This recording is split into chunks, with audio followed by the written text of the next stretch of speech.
In this video, I'm going to tell you about one of my absolute favorite learning techniques, which is named after one of my absolute favorite scientists of all time. Hi, welcome back to Bookstack. I'm Josh. In my last video, I talked about the mere exposure effect and talked about a few of the techniques we can use in order to avoid the mere exposure effect. You can click here if you want to watch that video, but essentially the mere exposure effect is assuming that you have a proper understanding of a subject merely because you've been exposed to the information. One of the ways we talked about you can tell if you are a victim of the mere exposure effect is trying to teach your subject to another person. If you're able to teach it to another person, then perhaps you actually do have a real understanding of the topic.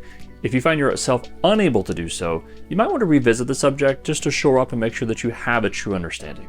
So today we're going to go through that process and talk about something called the Feynman Technique, which is a process and a method of making sure that we truly understand the core principles of any subject that we're studying. We can do this pretty straightforward in 4 easy steps. Step 1, we're going to choose the topic that we want to learn. Now, this seems pretty obvious and straightforward, but we do want to be specific because this is going to be the guidepost that we aim at as we're going through our learning journey. Inevitably, as you're learning any subject, you're going to be going down rabbit holes, you're going to go down side streets and alleys, and you want something that you're aiming at to make sure that you can get yourself back on track, and that you're not just going down rabbit holes for the sake of going down rabbit holes, which, is fun in and of itself, but we want to make sure we get ourselves back on track and are actually moving towards our objective. Step 2, we want to simplify and explain our subject as simply as possible. We want to talk to someone or even write out our explanation as though they are an absolute novice who know nothing about what we're talking about. The less jargon you find you're able to use, the more analogies you're able to use and metaphors you're able to kind of paint for this person, the better you have an understanding of the subject that you're trying to teach.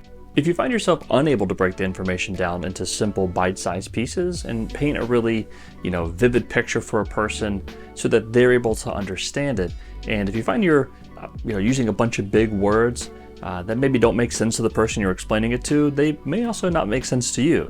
So you may want to question whether or not you really have a grasp of the core principles and you're able to relate it to new information. This is actually one of the key indicators that you do have an understanding, is you're able to link it to information that you already have. And that's why analogies and metaphors are very useful, because essentially you're using your existing mental knowledge framework to hang these new pieces of information from the scaffolding in your mind that you've already built. I want to pause here in the middle of the video to remind you to subscribe. We're getting a lot of support here on the channel and I really appreciate it. So to keep up on all the new updates, go ahead and hit that subscribe button. Thanks so much. Step 3, of course, builds off step 2. Anywhere you find that you weren't able to explain yourself clearly, without using jargon and without being able to draw good analogies and metaphors, anywhere you find that gap, you need to go back to the original material and restudy that particular section until you're able to do so.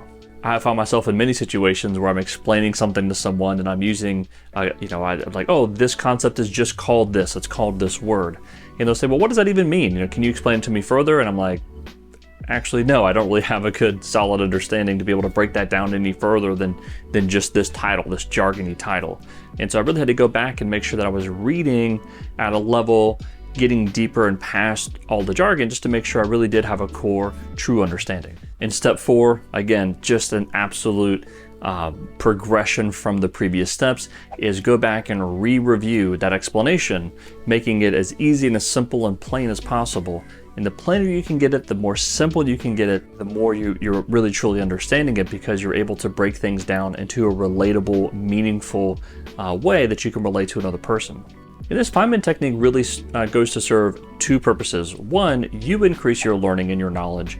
You get to move back to first principles. You get back to the absolute bedrock of the subject that you're studying, and you should be able to actually rebuild any information, any study or any argument back from these first principles that you're learning, right? That's how, to the degree and the detail that you want to know it at. But also it increases your ability to communicate that information to other people. And as we talked about in previous videos, your ability to communicate and teach information to other people is how we're going to survive in this new economy. It's going to be how we, go ahead and move to that next level, operate at an elite level, and use our learning and our teaching to affect other people, to not only grow our own lives, but to grow the lives of those around us. All right, so thank you so much for watching this video. I really hope you enjoyed it. Don't forget to like and subscribe. Leave a comment. We'd love to know what you're learning. Share with someone that you think might benefit from the same information. And don't forget to subscribe. We'll catch you in the next one. Thanks so much.